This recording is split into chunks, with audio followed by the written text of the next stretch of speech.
안녕하십니까. 암호화폐 정보를 전달해 드리는 닥터 비트맨입니다. 네, 오늘 영상을 통해서 이 지난 3일 동안 이어진 비트코인의 급락 현상에 대해서 이야기를 나눠보려고 합니다. 이 최근 글로벌 경제 전반에 걸쳐서 위험 회피 분위기가 짙어지고 있는 가운데 가상자산 시장도 이를 피하지 못하고 출렁이는 모습인데요. 특히나 투자자들의 심리가 극도로 위축되면서 매수세가 좀처럼 살아나지 못하고 있습니다.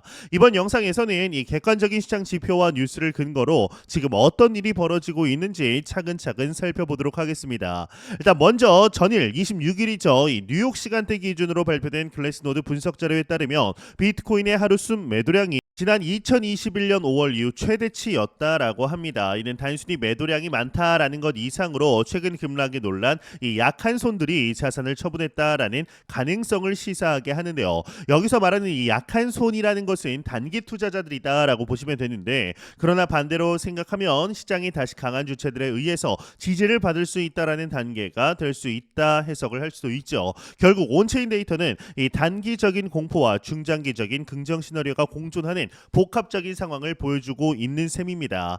하지만 현실적으로는 이 3일 연속 하락세가 이어지면서 투자 심리는 더욱 얼어붙고 있습니다. 오늘 비트코인은 장중 한때 82,000달러 선까지 떨어졌습니다. 이는 불과 몇 달 전 10만 달러를 훌쩍 넘었던 시세에서 상당폭 조정된 수치이기도 합니다. 특히 85,000달러를 시장에서는 중요 지지선으로 여겼던 투자자들이 많은 만큼 이 지점이 붕괴된 뒤로 공포 심리가 더 가중되는 모습인데요. 시장 참여자들은 여기서 추가 하락이 더 이어지느냐 아니면 반등이 나오느냐를 예의주시하고 있습니다. 시세 추이를 좀 더 구체적으로 살펴보면 비트코인은 지난 1월 20일 사상 최고가인 약 10만 9천 달러를 찍은 뒤로 꾸준히 하락세를 보였습니다. 이 기간 동안 온체인 거래량과 일부 지표들은 여전히 비교적 강세를 시사했지만 결국 대외적 변수와 매도 물량이 동시에 늘어나면서 현재까지 거의 25% 이상 빠진 상태입니다. 이는 고점 매수자들에게 상당한 심리적 타격으로 작용하며 다음 지지선으로 거론되는 8만 달러 선이 시장의 새로운 관심사가 되고 있습니다.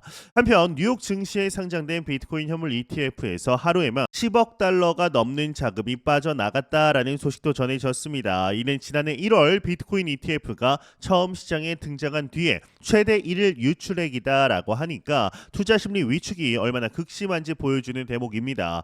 ETF를 통해서 가상자산에 투자하는 간접 투자자들의 움직임은 시장 흐름에 상당한 영향을 미칠 수밖에 없는데, 최근에 이들이 일제히 자금을 회수하고 있다는 것이 우려를 키우는 요인이 되고 있습니다.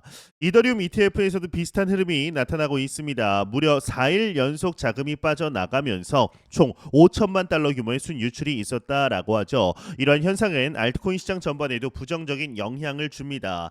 실제로 이더리움과 XRP, BNB 그리고 솔라나, 도지코인 등 시가총액 상위 알트코인 대부분이 지난 3일 동안 3에서 7%가량 추가 하락을 하면서 전체 가상자산 시가총액이 일시적으로 2조 7천억 달러 선까지 밀렸습니다. 이 강세장 때 활발히 움직이던 자금 흐름이 이제는 철수 국면으로 돌아선 모양새인데요. 하지만 이렇게 대규모로 매물이 쏟아지는 국면은 역설적으로 투매가 마무리되고 잔존 물량이 보다 건강한 홀더들에게 재분배될 수 있다라는 점에서 향후 반등의 단서를 제공할 수도 있습니다. 예를 들어서 이 온체인 데이터 분석을 보면 실현 이익과 실현 손실 비중 등을 살펴보았을 때 이미 상당수 물량이 손절을 감수하고 시장을 떠났음을 보여주게 되는데, 이런 데이터를 근거로 일시적인 하락 후에 곧 전환점이 찾아올 것이다라는 낙관론이 조심스럽게 제시되기도 합니다. 이 변동성을 더욱 키울 이슈로는 오는 2월 28일 도래하는 비트코인 옵션 만기가 있습니다. 대리비 기준으로 약 50억 달러 어치의 옵션이 만기를 맞는데, 특히 강세장 후반에 설정된 콜 옵션의 행사 가격이 높은 편이라 상당수가 현재 외가격 즉 OTM 상태입니다.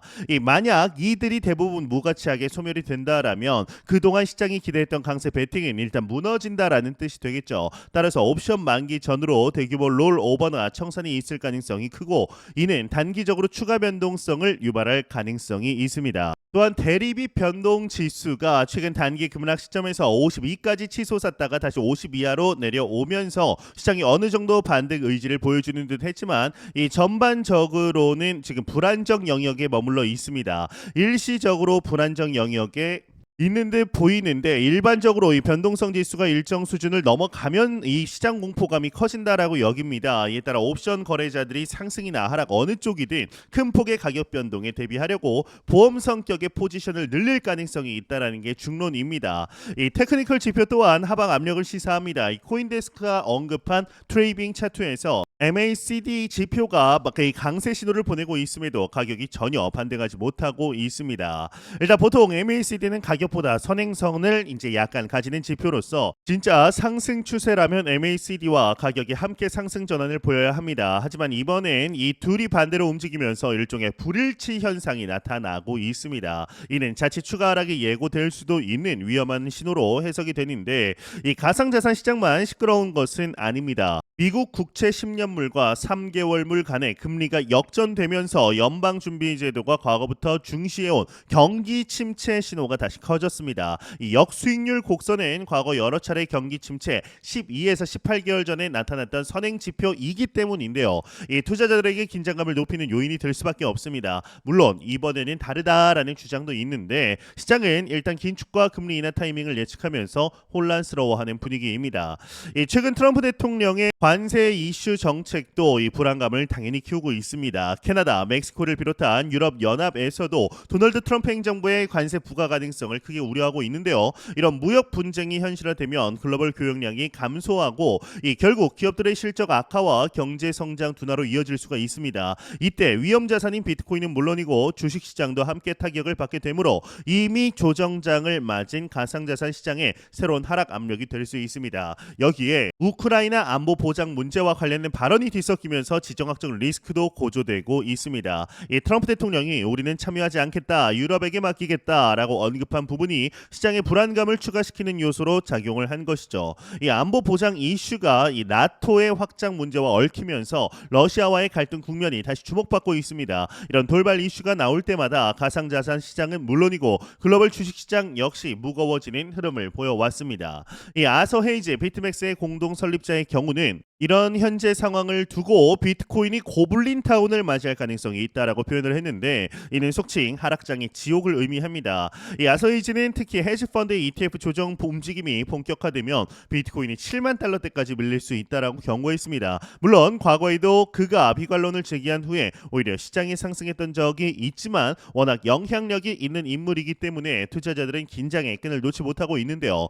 반면 이 바이낸스의 CG의 경우는 엑스닷컴을 통해서 비트코인이 죽지 않는다라며 비트코인 특유의 회복 탄력성을 강조했습니다. 이 CG의 경우는 역사적으로 비트코인이 여러 번 큰 조정을 겪으면서도 결국 기술적 근본적 가치를 인정받아 반등해 왔음을 지적했죠. 이런 시각은 장기적으로 봤을 때 비트코인이 앞으로도 상승 여력이 충분하다라는 믿음을 뒷받침합니다. 다만 언젠가는 오른다라고 하더라도 단기적으로는 어디까지 하락이 나올 수 있는지 가늠하기가 어렵다라는 게 현실입니다. 이 시가총액 관점에서는 지난주까지만 하더라도 2조 8천억 달러대를 유지하던 전체 암호화폐 시장 규모가 최근 2조 7천억 달러 선까지 축소가 됐습니다. 단 며칠 만에 1천억 달러 이상이 증발했는데 이는 알트코인도 포함해 시장 전반적인 매도세가 강했다라는 뜻입니다. 과거에는 한쪽 코인만이 빠지면 다른 쪽이 강세를 보이는 순환 매수 흐름이 나타나곤 했는데요. 최근엔 그런 모습이 거의 없다라는 점이 시장 심리를 더욱 꺾는 원인으로 작용합니다.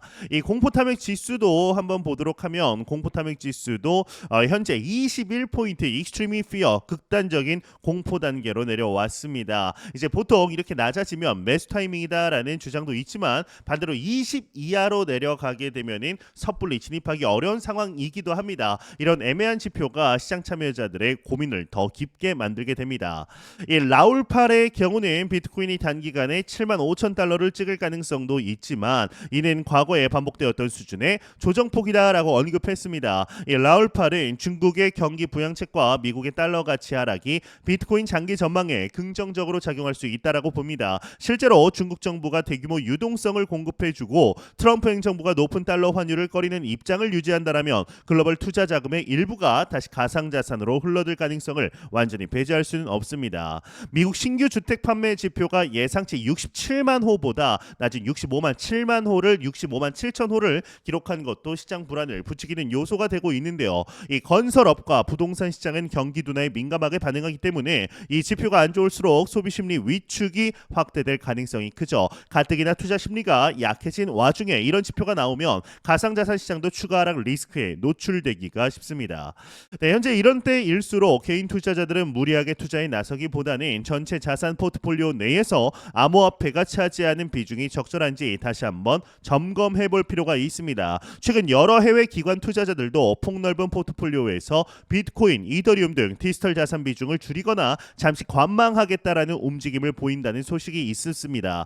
결국 불확실성이 매우 높은 시점이니 섣부른 매수나 고배율 레버리지는 피하는 게 좋겠습니다. 특히 오는 앞서 말씀드렸던 28일 이 옵션 만기와 3월 초 중요한 거시경제 지표를 앞두고 이 시장이 극도로 예민해져 있습니다. 이때 트레이더들은 작은 뉴스에도 민감하게 반응하기 때문에 변동성이 갑자기 커질 수가 있습니다. 이 선물 옵션 시장에서 대규모 청산이나 롤오버가 일어나면 현물 시장도 연쇄적으로 영향을 받아서 단기간에 급락 또는 급등이 나올 수 있다는 점을 명심하셔야 합니다. 이 기술적 분석 전문가들은 현재 비트코인이 9만 달러를 돌파하고 안정적으로 안착해야만 최근의 하락 추세를 종결짓고 반등 국면으로 돌아선다라고 입을 모읍니다. 물론 일부 분석가들은 1월 최고점 10만 9천 달러 선에 비하면 아직 갈 길이 멀고 최소한 9만 달러대를 확실히 뚫어야 상승 추세 재개를 논할 수 있다라는 견해를 내놓습니다.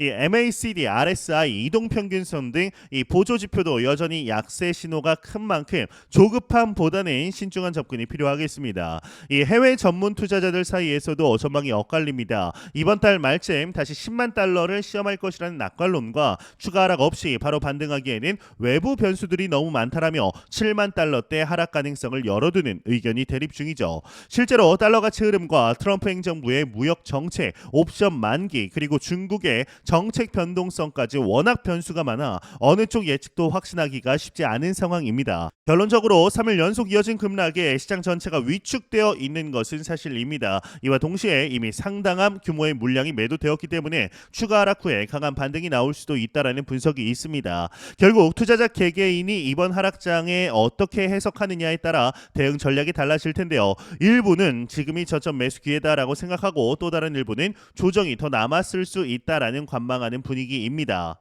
저는 개인적으로 오늘만 버티면 된다라는 입장인데요. 내일부터는 다시금 반등을 시작할 가능성이 매우 높다라고 판단하고 있습니다. 그렇기 때문에 현재 큰 금액은 아니지만 소액 숏 포지션에 진입한 상태인데요. 오늘 영상에서는 지난 며칠간의 하락 원인과 시장 지표 그리고 앞에 놓인 변동 요인들을 최대한 객관적으로 정리해 드렸습니다. 이 급락장에서는 감정적 매매보다는 냉정한 정보 분석과 리스크 관리가 더욱 중요합니다. 특히 레버리지를 사용하는 분들은 변동성 확대 구간에서 손절 라인과 목표 수익 라인을 명확히 설정해 두셔야 하죠. 저는 목표 수익 라인은 8만 1,000달러가 되면은 이 봇 자체가 멈추게 설정을 해놨습니다. 부디 이 영상이 여러분의 투자 판단에 조금이나마 도움이 되시길 바라며 저는 다음에 더 유익한 소식으로 돌아오겠습니다. 시청해주셔서 감사합니다. 지금까지 닥터 비트맨이었습니다.